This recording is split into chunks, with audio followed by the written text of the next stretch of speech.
Hi, eighth graders. All right, so this is your one assignment for the week. This assignment, you are going to need your language arts notebook. So last week when we were at school, I asked you to get your language arts notebook out of your binder and pack it in your backpack and have it ready and available to be used this week. So for this assignment, as you watch this video lesson, there are going to be times that I ask you to stop and take notes in your notebook or answer some questions using your new learning.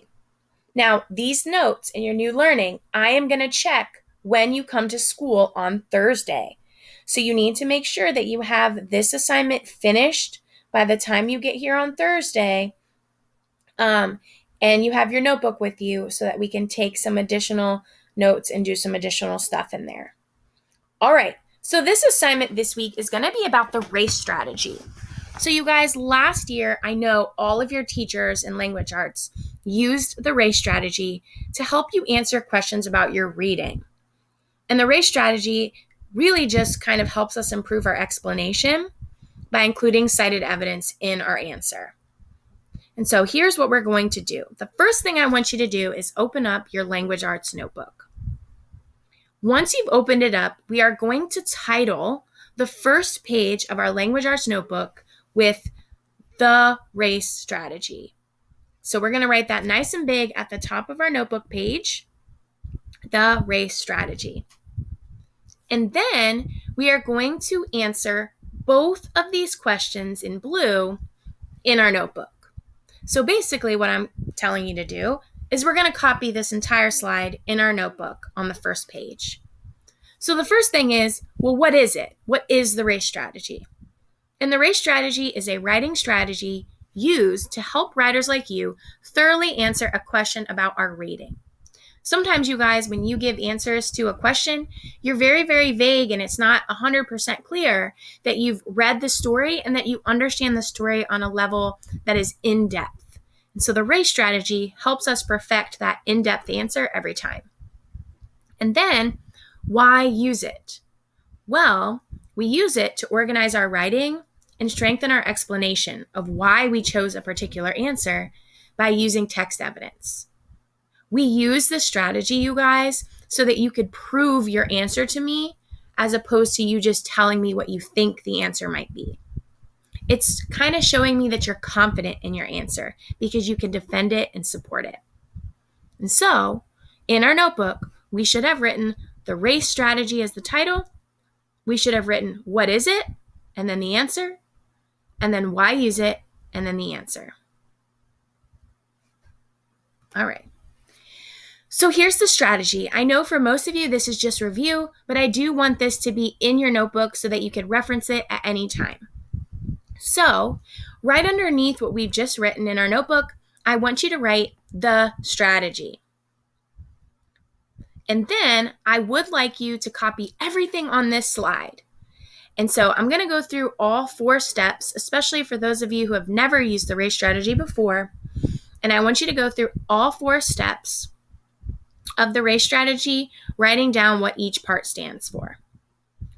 All right, so the race strategy is a 4-part strategy. It basically has us writing a paragraph as our answer using 4 different parts that all kind of tie together to make our answer strong. So the first part of the race strategy is the R. The R stands for restate the question at the start of your answer to let people know what question you're answering. The restate is one of the most important parts of the race strategy because without the restate, it's not clear what question you're even answering, leaving the reader of your answer confused. And so our first step is to restate the question at the start of your answer. Kind of sounds like this. If someone asked you the question, what is your favorite subject in school? We wouldn't want you to just write science. Because then, if someone were reading your answer, science, and without the restate, they would be like, what question were you answering? I don't remember the question. And so instead, we would say, my favorite subject in school is science. When I added the my favorite subject in school is, that is the restate, where I'm making it clear to the reader of my answer exactly what question I'm answering.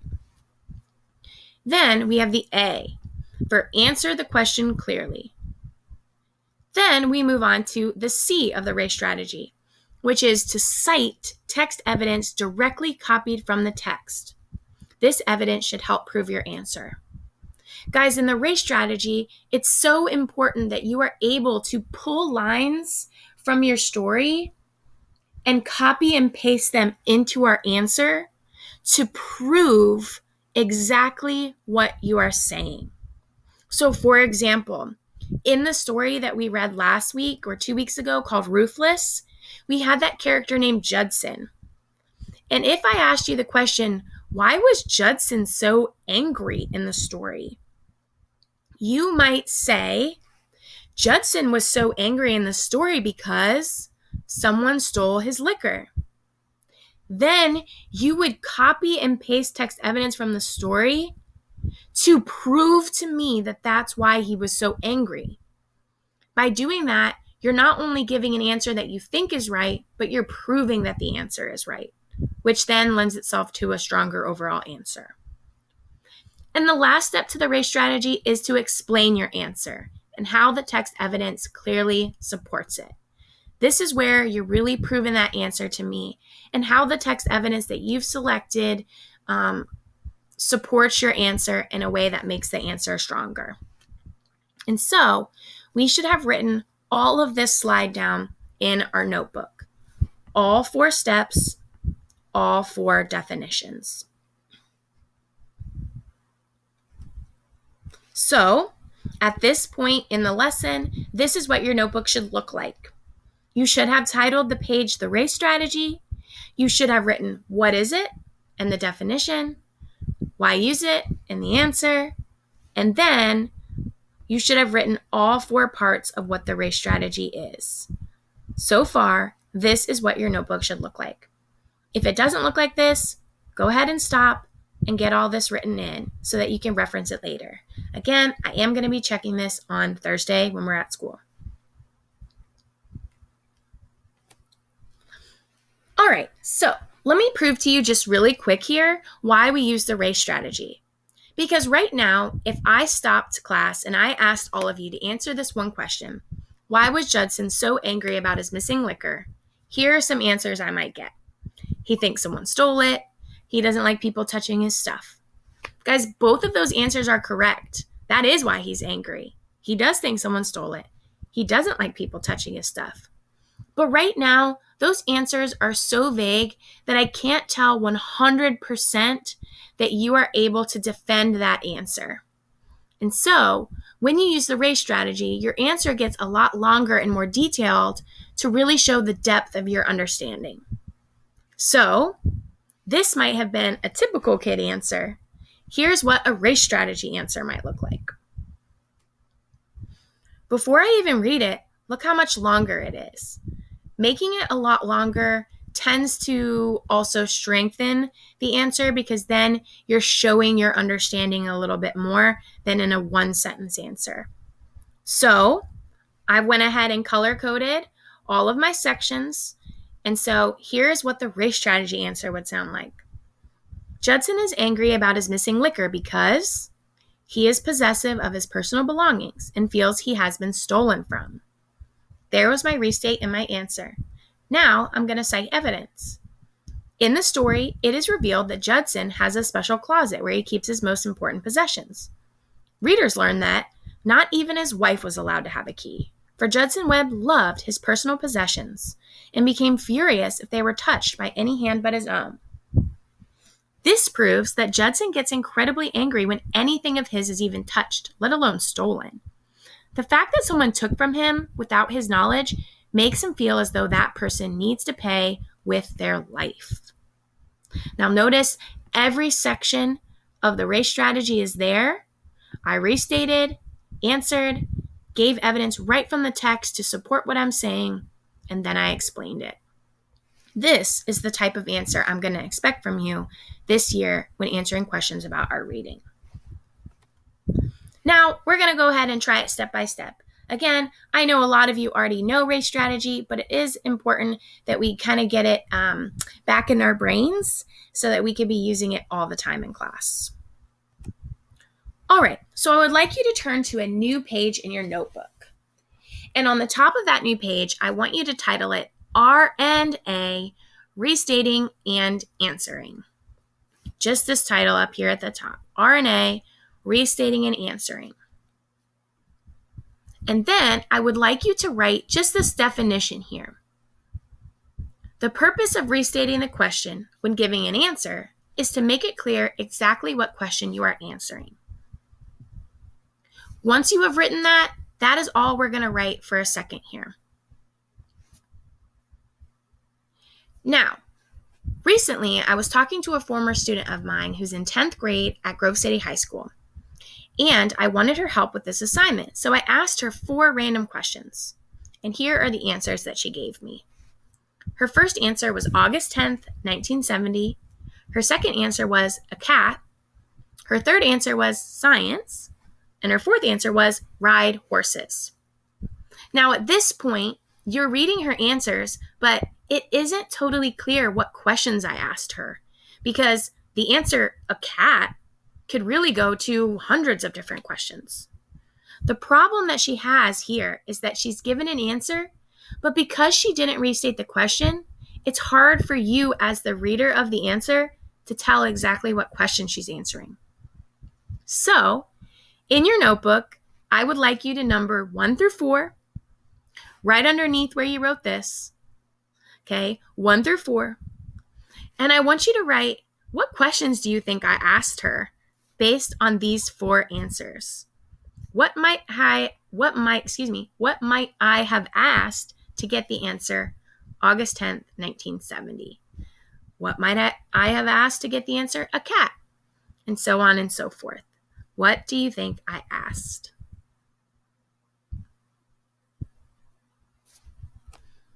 All right, these were the questions I asked. The first question I asked her was, what year was your mom born? Obviously, the answer is August 10th, 1970.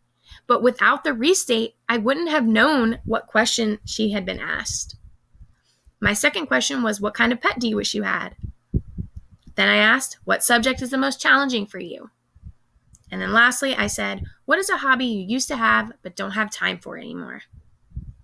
And so, instead of just giving answers like she did, in the race strategy, you're restating and then answering.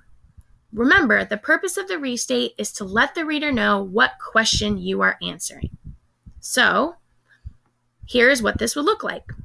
For the first question, she should have put, my mom was born on August 10th, 1970. For the second question, she should have restated the question and put, the kind of pet I wish I had is a cat. For number 3, the most challenging subject for me is science. And then lastly, a hobby that I used to have but don't have time for anymore is riding horses. Now that she's restated, I know exactly, and you know exactly, what question she is answering and what her answer is. The answer is clear. All right, let's practice it. Right underneath, I want you to, in your notebook, number 1 through 6. Then I've given you 6 questions to answer. And all I want you to do is to answer each of the questions by restating the question and giving an answer. So, for the first question, which season is the best season of the year? It might look like the best season of the year is, and then you give your answer. Once you have answered all 6 questions, I would like you to underline the restate in each answer. This is just to make sure that we're checking ourselves to guarantee that our restate is in there. So go ahead and take a minute and write your answer to those 6 questions by restating the question, remembering that the purpose of the restate is to give the reader, which is me, an idea of what question you are answering. These are going to be checked at school on Thursday.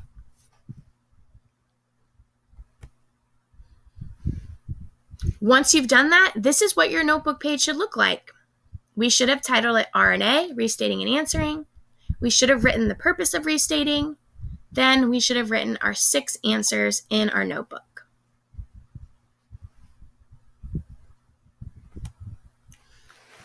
right, the last step we're going to focus on before you guys get to school is citing text evidence. Now, this step is a little bit different because last year, I'm not 100% sure how you learned it, but this year I've broken citing text evidence into 3 steps. So what I want you to do is I want you to turn to the next page in your notebook. And I would like you to title this page, C, Citing Text Evidence, right here. C, Citing Text Evidence. That's the new title of our next page. Then I want us to write down our 3 steps because this year we're going to cite our text evidence in 3 different steps. So step 1 is start by telling the readers what is happening in the story right before the evidence you picked. So let's go ahead and write that step. Step 1, start by telling the readers what is happening in the story right before the evidence you picked. Then step 2, introduce the evidence. And then step 3, copy word for word a line or lines from your book that will help you prove your answer.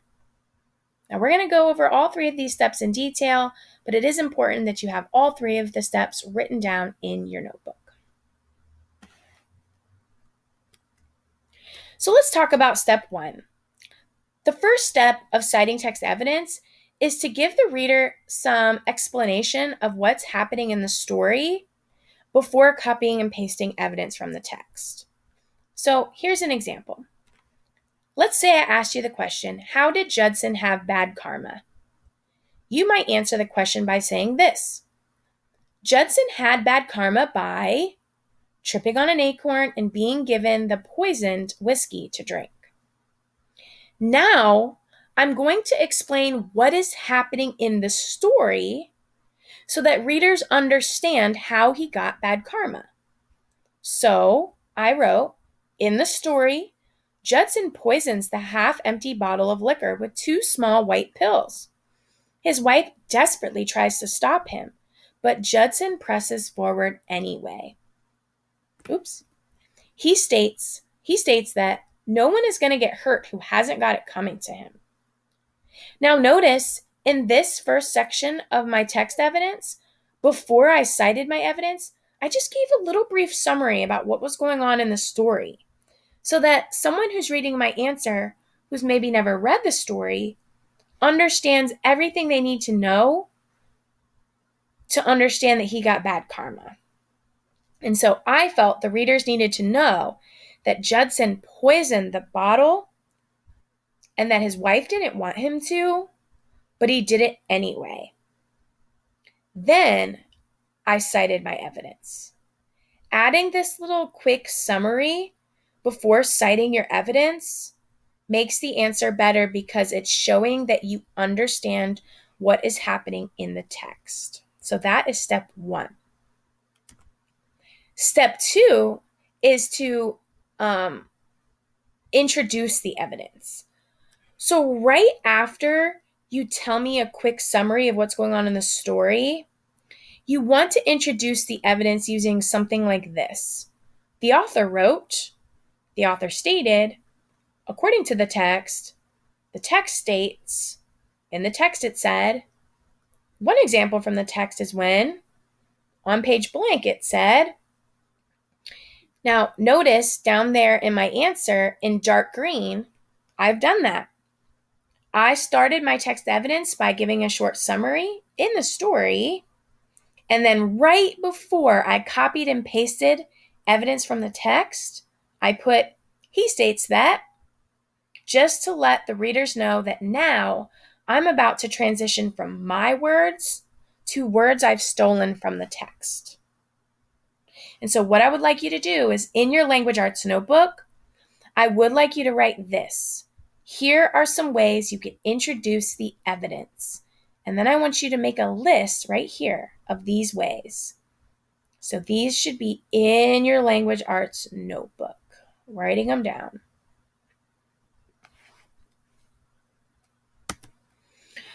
All right, now, the last step is to just copy word for word a line or lines from your book that will help you prove your answer.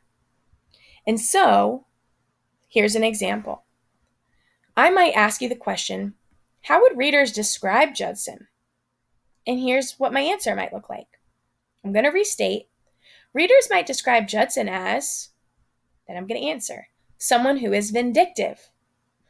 Now I'm going to give a little summary of what's happening in the story. In the story, he is stuck on the idea of seeking revenge against the person who stole his alcohol. In a conversation with his wife, she begs. Me putting she begs lets the reader know that I'm about to put text evidence. Then I copied and pasted this line from the text. Don't do it, Judson. The law doesn't punish burglary by death, so what right have you?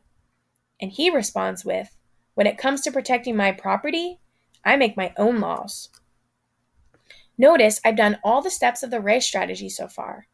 I've restated, I've answered, I've given my little summary, I've introduced the text evidence, and I copied and pasted evidence right from the text and dropped it into my answer. This text evidence shows that he is vindictive, which is why I chose it. Okay, so you guys, this is the first 3 parts of the race strategy. Restating your answer, giving the answer, and then citing evidence. Now, let's go ahead in our notebook. Oops, it looks like I messed this up. Okay, we're going to wing it. Let's go ahead in our notebook and let's write number 1 through 2. Let's see. Sorry, this is my 7th grade one. I don't know why the typo there. Here we go. Bear with me. All right, so you're numbering 1 through 2. And then what you're going to do is you're going to answer both of these questions. And you're going to answer both of the questions by using our first 3 parts of the race strategy. Restating the question, giving an answer, and citing text evidence to support your answer. How did the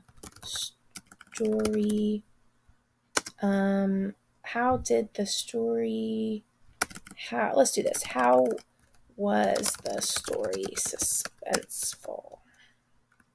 Did I spell that right? Yeah. Okay. Sorry about that, guys. All right.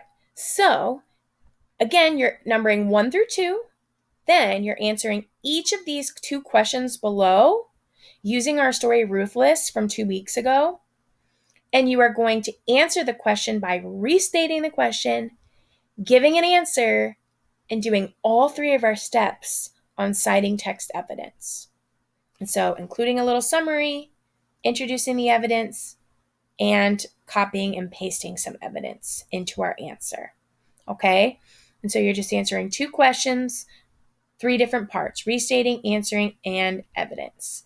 And these are going to be checked at school on Thursday. Now, once you're done, this is what your notebook should look like. You should have a title citing evidence. You should have your 3 steps, 1, 2, 3. I didn't have you guys write this red part, so sorry about that. 1, 2, 3. You wrote a list of how to introduce evidence. And then you numbered 1 through 2, and you're going to answer your questions. All right, guys, good luck this week. Please come talk to me on Wednesday during our class Google Meets. If you are lost and need some assistance, that is what I'm here for.